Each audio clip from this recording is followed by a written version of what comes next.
Welcome to Archive Mind, your memory palace for mastering difficult concepts, where we turn complex topics into simple, bite-sized lessons you'll never forget. This video is part of a wider series in the Geography playlist. Today we will be exploring one of geography's hottest topics, desertification. Let's dive in.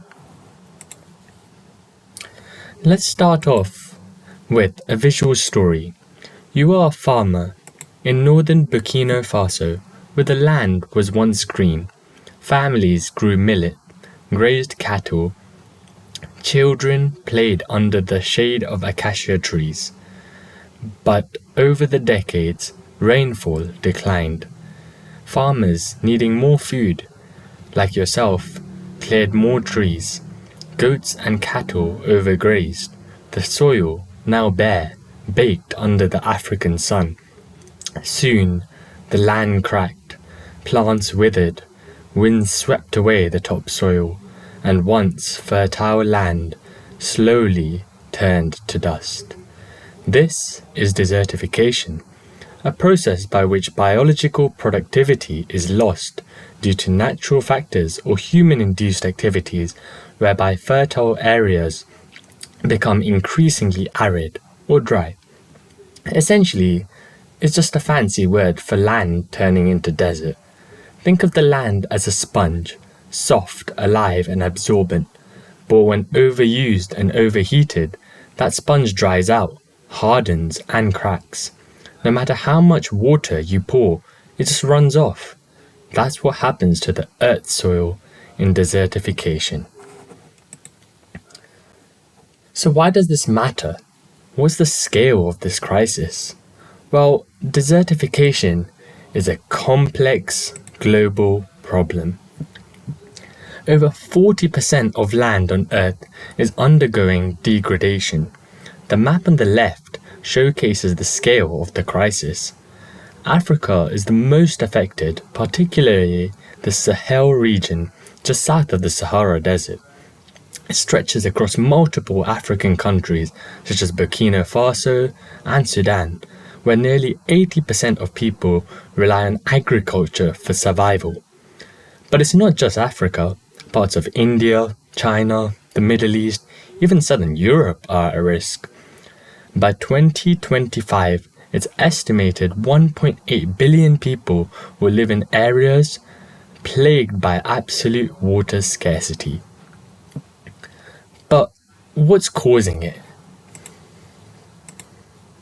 Well, firstly, we have overgrazing. Livestock would eat grass faster than it regrows. Secondly, we have deforestation. Trees are removed for fuel and other purposes, which holds the soil together.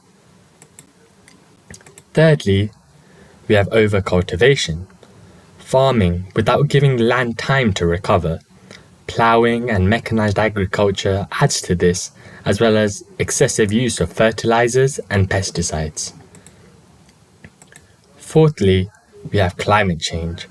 The changing seasonal variation, whether it's changes in a micro or macro scale, resulting in less rainfall and higher temperatures. And lastly, soil erosion. Wind and water would remove the topsoil, which is vital for growth. So, the consequences of desertification. Well, food insecurity is by far very key and the first to note. Crops fail, lower crop yields, and livestock die.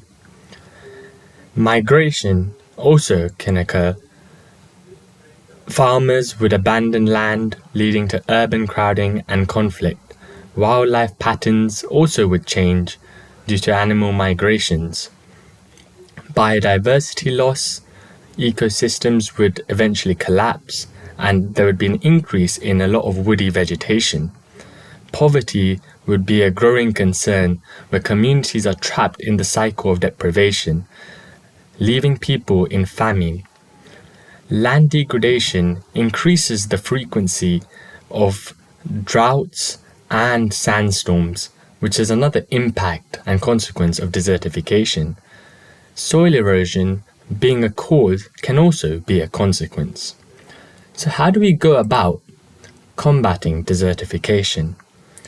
Well, afforestation is a start. Tree planting, which improves soil health and reduces erosion. You've got smart irrigation systems, where you can optimize water usage and improve soil health further. Sustainable agricultural practices, for example crop rotation, and finding alternatives to mechanized agriculture. Education and policy. It's important to educate and empower local communities to protect the land. And lastly, the use of technology such as drones. But the story doesn't end here. Even a dying sponge can be revived with the right care, seeds and water. Across the Sahel region, a bold vision is taking shape. These are just two examples. The Great Green Wall Initiative, a pan-African project aiming to restore 100 million hectares of degraded land by planting trees and creating sustainable land use practices, stretching 8,000 kilometers across 11 countries. In Senegal, for example, tree planting plus smart irrigation has helped restore over 11 million trees, stabilizing the soil and reviving local farming. Multiple initiatives are also being taken place in areas such as Burkina Faso, Kenya, Tanzania, Rajasthan, and even Arizona. And that's a wrap. Follow Archive Mind for more bite-sized lessons that make complex ideas memorable. As always, drop down any suggestions for videos and see you next time. Thank you.